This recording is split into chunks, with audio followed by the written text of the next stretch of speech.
Hi friends, welcome back to my channel.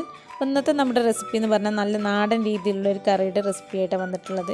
അപ്പോൾ ഞങ്ങളുടെ നാട്ടിലൊക്കെ കടച്ചക്ക എന്ന് പറയുന്ന ഒരു ചക്കയുടെ കറിയായിട്ടത്. അപ്പോൾ അതെന്താ സാധനം എന്നുള്ളത് ഞാൻ കാണിച്ചു തരാം. അപ്പോൾ ഇതാണ് ഞാൻ പറഞ്ഞ കടച്ചക്ക. അപ്പോൾ നിങ്ങളുടെ നാട്ടിലൊക്കെ എന്താ അതിന് പറയുന്നത് എനിക്കറിയില്ല. അപ്പോൾ നിങ്ങളുടെ നാട്ടിൽ വേറെ പേരാണ് പറയുന്നതെങ്കിൽ ഒന്ന് കമൻറ്റ് ചെയ്യാം കേട്ടോ. അപ്പോൾ ഞങ്ങളുടെ നാട്ടിൽ ഇതിന് പറയുന്നത് കടച്ചക്ക എന്നാണ്. അപ്പോൾ ഞാനത് മെഴുക്ക് പുരട്ടി കറിയെല്ലാം ഉണ്ടാക്കാൻ പറ്റും. അപ്പോൾ ഞാനിന്നിവിടെ കറിയുടെ റെസിപ്പിയാണ് കാണിക്കുന്നത്. അപ്പോൾ ഇനി ഇതിൻ്റെ തോലൊക്കെ കളഞ്ഞ് നന്നായിട്ടൊന്ന് കട്ട് ചെയ്തെടുക്കണം നമുക്ക്.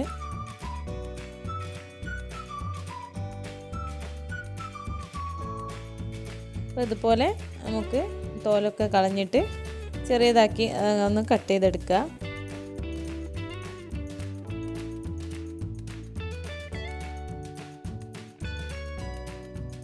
അപ്പോൾ ഈ ഒരു സൈസിലാക്കിയിട്ട് ഞാൻ കട്ട് ചെയ്തെടുത്തിട്ടുണ്ട് കേട്ടോ. ഇത് നന്നായിട്ട് ഒന്ന് വാഷ് ചെയ്തതിന് ശേഷം നമുക്ക് ഒരു ചട്ടിയിലേക്ക് ഇട്ട് കൊടുക്കാം. പിന്നെ അതുപോലെ വാഷ് ചെയ്തതിന് ശേഷം ഒരു ചട്ടിയിലേക്ക് ഇട്ട് കൊടുത്തിട്ടുണ്ട്.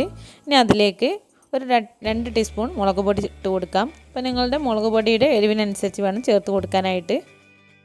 ഞാൻ ഇതിലേക്ക് 2 ടീസ്പൂൺ മുളക് പൊടി ഇട്ട് കൊടുത്തിട്ടുണ്ട്. അതുപോലെ തന്നെ 1.5 ടീസ്പൂൺ മല്ലിപ്പൊടി ചേർത്ത് കൊടുത്തിട്ടുണ്ട്.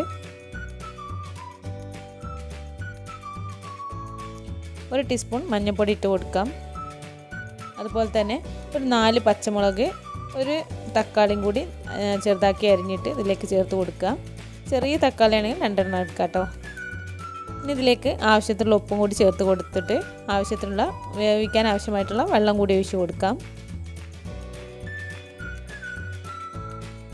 ജസ്റ്റ് ഒന്ന് മിക്സ് ചെയ്തതിന് ശേഷം നമുക്ക് മൂടി വെച്ചിട്ട് ഇതൊന്ന് വേവിച്ചെടുക്കണം.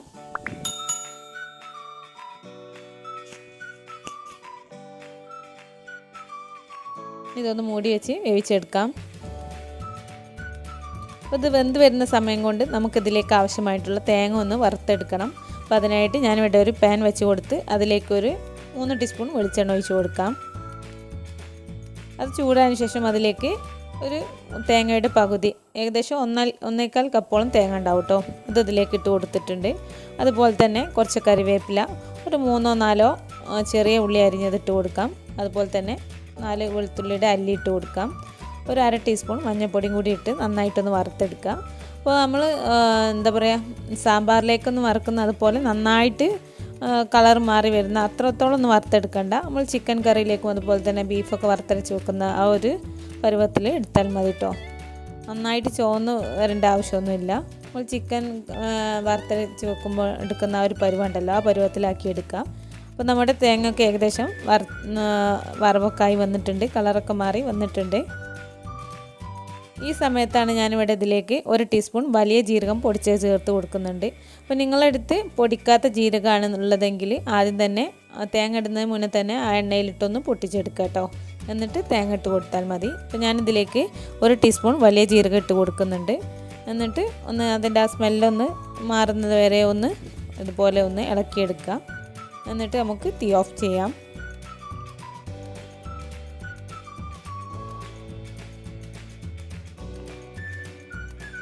ഞാനിവിടെ ഇതിൻ്റെ തീയൊക്കെ ഓഫ് ചെയ്തിട്ടുണ്ട്.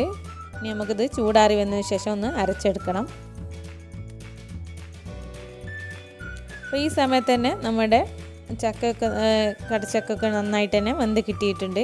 അപ്പോൾ നമുക്ക് വെന്തിട്ടുണ്ടോ എന്നറിയാൻ വേണ്ടിയിട്ട് ഒരു കഷ്ണം എടുത്തിട്ട് ഒന്ന് ഒരു സ്പൂൺ എന്തെങ്കിലും വെച്ചിട്ടൊന്ന് നോക്കിയാൽ മതി. ഒന്ന് നോക്കിയാൽ നമുക്ക് ഈ കിഴങ്ങൊക്കെ വെന്ത് കിട്ടിയാൽ എങ്ങനെ ഉണ്ടാവും അതുപോലെ തന്നെ കിട്ടും. അപ്പോൾ നമ്മുടെ കടച്ചക്കൊക്കെ നന്നായിട്ട് തന്നെ വെന്ത് കിട്ടിയിട്ടുണ്ട്.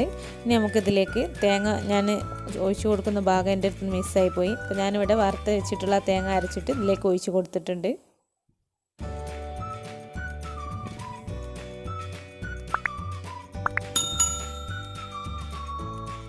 അപ്പോൾ മിക്സിയിലൊന്നും കൂടി വെള്ളം ഒഴിച്ചിട്ട് അതും ഇതിലേക്ക് ഒഴിച്ച് കൊടുത്തിട്ടുണ്ട്. ഇനി ഇതൊന്ന് തിളച്ച് വരുന്ന സമയത്ത് നമുക്ക് തീ ഓഫ് ചെയ്യാം. അപ്പോൾ നമുക്കിതിലേക്ക് ഉപ്പൊക്കെ ഉണ്ടോ എന്ന് നോക്കിയിട്ട്, ഉപ്പ് ഇല്ല എന്നുണ്ടെങ്കിൽ കുറച്ചും കൂടി ഉപ്പൊക്കെ ഒന്ന് ഇട്ട് കൊടുക്കുക.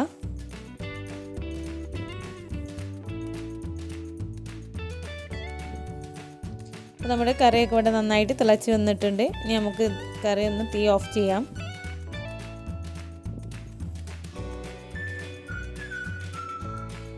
ഇനി നമ്മൾ നമ്മളിതിലേക്കൊന്ന് വറവിട്ടെടുക്കുകയാണ് ചെയ്യുന്നത്. ഒന്ന് താളിച്ച് ഇതിലേക്ക് ഒഴിക്കണം. അതിനായിട്ട് ഞാനിവിടെ ഒരു പാൻ വെച്ച് കൊടുത്തിട്ടുണ്ട്. ഇനി അത് ചൂടായി വരുന്ന സമയത്ത് അതിലേക്ക് താളിക്കാൻ ആവശ്യമായിട്ടുള്ള വെളിച്ചെണ്ണ ഒഴിച്ച് കൊടുക്കാം.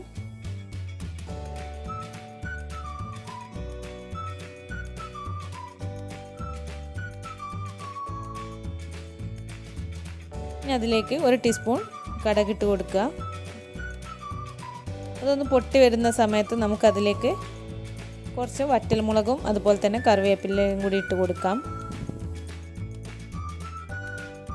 അപ്പോൾ ഞാനിതിലേക്ക് ഒരു 3 വറ്റൽമുളകും മുറിച്ചിട്ട് കൊടുത്തിട്ടുണ്ട്. അതുപോലെ തന്നെ കുറച്ച് കറിവേപ്പില ഇട്ട് കൊടുത്തിട്ടുണ്ട്.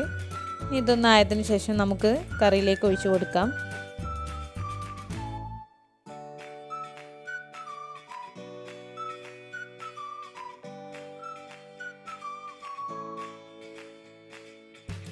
അപ്പോൾ എല്ലാവരും ഒന്ന് ട്രൈ ചെയ്ത് നോക്കുക കേട്ടോ. നല്ല ടേസ്റ്റി ആയിട്ടുള്ളൊരു നാടൻ രീതിയിലുള്ളൊരു കറിയാണ്. അപ്പോൾ എല്ലാവരും ഒന്ന് ട്രൈ ചെയ്ത് നോക്കുക. നിങ്ങൾക്ക് ഇഷ്ടപ്പെട്ട ലൈക്ക് ചെയ്യാനും ഷെയർ ചെയ്യാനും അതുപോലെ തന്നെ കമൻറ്റ്സ് അറിയിക്കാനും മറക്കരുത്.